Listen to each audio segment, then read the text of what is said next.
Informasi berikut ini bagi sebagian orang mungkin tidak disukai, bagi sebagian orang mungkin tidak diperdulikan, bagi sebagian orang lagi bisa membuat Indonesia negatif citranya di mata dunia. Beberapa jam setelah Indonesia memutuskan memberikan suara dengan pernyataan no atau tidak mendukung R2P di sidang PBB, Lembaga Keuangan Dubai dan beberapa lembaga keuangan yang rencananya mendukung Indonesia Investment Authority atau SWF ala non-MMT menarik mundur dukungan mereka. Sehingga rencana besar SWF bisa gagal seperti rencana pemindahan ibu kota yang melambat bahkan berkesan mulai dilupakan oleh yang melakukan inisiasinya. Pastinya banyak yang tidak percaya bahwa keputusan keberangkatan haji di Indonesia ke Mekah yang sudah 2 tahun ini ditunda adalah keputusan politik. Juga ketika tim All England kita tidak dapat izin bertanding, ini masalah politik. Tapi banyak yang tidak percaya, alias kebijakan politik Indonesia kental miring ke satu sisi, membuat sisi berlawanan mulai dalam tanda petik melakukan sesuatu unjuk kekuatan.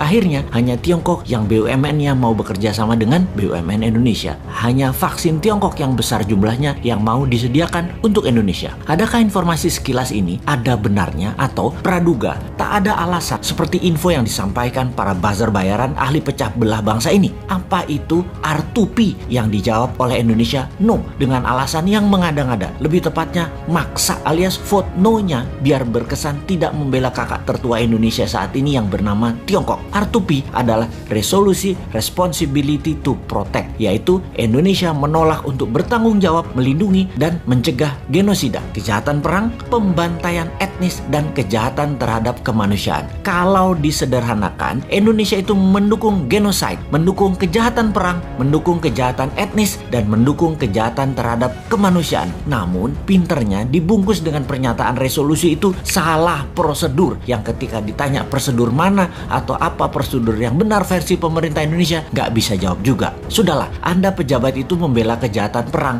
karena harus satu kata sama dengan Tiongkok. Sudahlah, ngaku aja. Singkat cerita, R2P resolusinya dimenangkan yang vote yes atau yang mendukung, atau mereka anti kejahatan perang, anti kejahatan kemanusiaan, di mana Indonesia dengan memvote no, artinya Indonesia anti HAM. Indonesia bergabung dengan 15 negara yang vote no, seperti Tiongkok, Rusia, Kuba, Suriah, Korea Utara. Keputusan no ini melawan 115 negara yang memvote yes, seperti Jepang, Amerika, Timor Leste, Malaysia, Spanyol, New Zealand, Australia, Myanmar, Filipina, dan lain sebagainya. Alias, di regional, keputusan no Indonesia sejalan dengan keputusan kakak tertua Tiongkok yang berbeda dengan keputusan negara tetangga Indonesia seperti Australia, Papua Nugini, Timur Timur, Malaysia, dan Filipina. Hebat keputusan yang berani sekali itu. Ini sudah menunjukkan Indonesia nggak kompak dengan ASEAN dan regional tetangganya. Oke lah, apapun itu semuanya sudah diputuskan dalam politik luar negeri. Dan inilah yang jadi masalah ketika kebijakan negara beda dengan mainstream atau jalur utama. Jadi berhaji dilarang, mudah-mudahan bukan pesanan Amerika ke Saudi ya. Benar-benar mudah-mudahan karena alasan lain. Seperti apa? Duit hajinya nggak ada misalnya. Kepake sama proyek apa gitu. Ya mudah-mudahan bukan tekanan negara lain. Gawat soalnya kalau itu artinya. Jadi ketika banyak negara tarik diri, tidak kasih investasi ke proyek Indonesia, bukan karena tekanan negara superpower, tapi memang proyek investasinya